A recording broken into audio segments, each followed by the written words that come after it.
Hello, welcome. Welcome to this second episode of Scheherazade's Tales to the Harem. Today I'm going to talk about Venus or Aphrodite as the goddess of beauty. So let me get a few things ready. Okay. So one of the things that we find with Venus is we've often in astrology, we often relate her to sex and relationships and beauty and value and money. And today is the new moon in Gemini on May 22nd, 2020. And today Venus is squaring Neptune, and it's conjunct Mercury in Gemini. So we have Venus and Mercury in Gemini in a challenging relationship to Neptune. And that can mean we can be deluded or in illusion, or it can mean we can use our imaginations. And so I'm going to go with the imagination part. Anyway, today I would like to talk about Venus or Aphrodite as the goddess of beauty.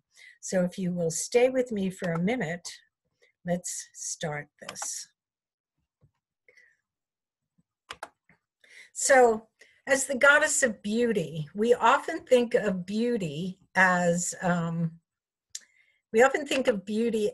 something that is only about what you look like, right? And especially in our patriarchal society, we tend to think of beauty as what Hollywood be, like this picture of Scarlett O'Hara or Vivian Leigh, the actress who played her. We often value a certain look.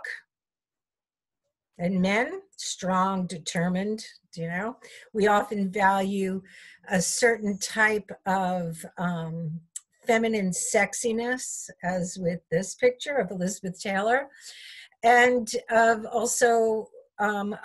sort of a hard, rugged male sexiness as well, as with Robert Redford. But there's so many other forms of beauty. And of course, with Aphrodite, it's not all about looks. That's the patriarchal way. Venus and Aphrodite is all about sort of the golden joy that we have in life. And so I would like to read you a quote from Vanda Scaravelli's book on yoga, Awakening the Spine. Beauty is not only in the spectacular glow of the sunset, in the delightful face of a child, in the incredible structure of a flower, in the joy of bright colors, in the shape of a sculptor, in the words of a poem, in the voice of a song, in the notes of a symphony. There is a beauty also in the acknowledgement and expression of a feeling, in the logical process of thinking, in the discovery of a truth, in the realization of harmony, in the astonishment arising from observing the perfection with which a tree or a plant is put together. Beauty brings us back to that state of vulnerability, innocence, and abandon in which, like a child, we are taken by the hand to disclose the kingdom of wonders and marvels, thus putting us in touch with nature, where the miracle of existence is renewed each day. We need beauty around us. Beauty in awe is like a perfume, impalpable, but yet so very strong. Beauty is the essence of life. Its feeling pushes the artist to create, opens the heart to love, leads the brain to clarify, invites the mind to comprehend, and brings the body to participate. You find yourself in beauty, unexpectedly absorbed by beauty. So you see, Aphrodite's beauty is this kind of divine beauty. It's a golden, laughter-loving beauty which engenders a warm, life-giving relatedness. It's a beauty which is inherently graceful and enrapturing. It's the warmth and truth of passion that shines through Aphrodite's nature, as sunlit gold shines through her whole appearance. So, I would like to tell you a little bit about beauty as you watch this beautiful montage of pictures. Here you go. And there's another beautiful picture for you. So, the power of beauty. Of all her ravishing gifts, Aphrodite is best known for her beauty, kindness, and grace.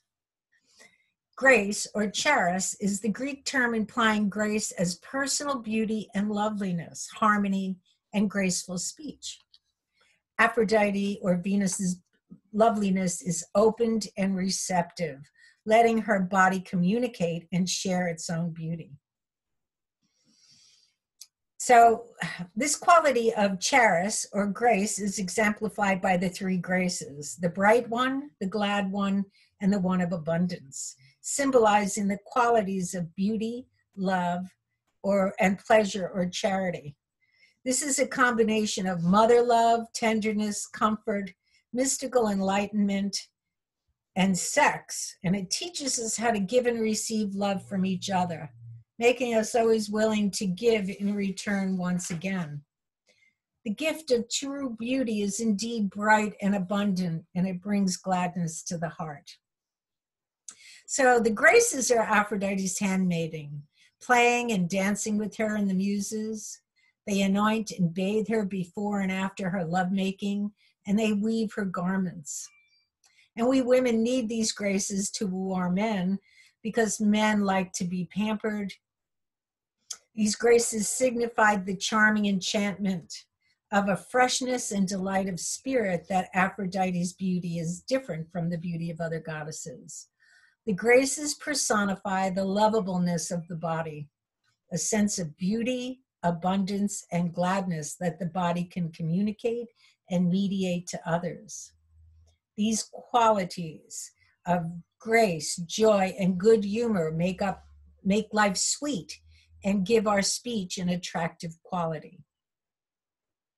And so we need to stop being afraid of these qualities. So one of the things with Aphrodite is that she was into adornment, and she speaks, this adornment is the adornment of the earth and of her body, and this is part of her divine beauty. As she steps ashore for the first time in Cyprus, flowers spring up under her feet, and the flower goddesses, the hours, fair ones, the begetters of all things, who in appointed order bring on day and night, summer and winter, so as to make months and years grow full. These hours are waiting to adorn her natural beauty with clothes and flowers and golden jewelry. This is an adornment that grows with the years. In their own fillet of gold, the hours received her happily put ambrosial garments around her. On her immortal head, they placed a crown that was beautifully made of gold and pierced the earlobes with flowers of copper and precious gold. On her delicate neck and her silver white breasts, they arranged necklaces of gold, which they themselves had made. Now, Aphrodite is often portrayed in image and story in the stage of dressing or undressing, the covering up or uncovering of her divine nakedness. This emphasis on adornment reflects the need to express our inner beauty through objects of outer reality. And of course, Aphrodite's relationship to gold is because gold is pure and bright and incorruptible, and it's the metal that delights her the most. And of course, too, golden jewelry has always been associated with great beauty, for it attracts us in the same way as perfumes, flowers, and beautiful clothes do. Golden Aphrodite, adorned by the hours, poses the question, what is the right mode of expression for a particular inner truth? We can express ourselves in how we adorn our rooms, ourselves, or what values and virtues we clothe ourselves in. You know, back in medieval times, the knights received their armors from the lady, in a way indicating that the values they tried to clothe themselves in came from the feminine. And there's an interesting hexagram in the I Ching called adorning, pi.